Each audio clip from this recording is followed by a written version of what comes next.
Alun kaki lah itu aurat Bapak Ibu. Ketika sujud rok atau mukennah, kita tegang kain saruang, nampak kaki itu aurat.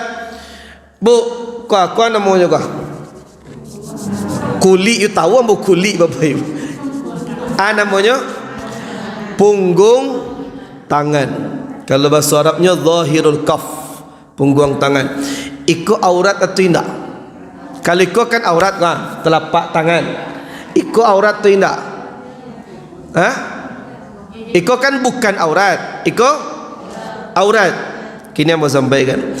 Punggung tangan, zahirul kaf, punggung tangan kau, hukumnya sama dengan telapak tangan.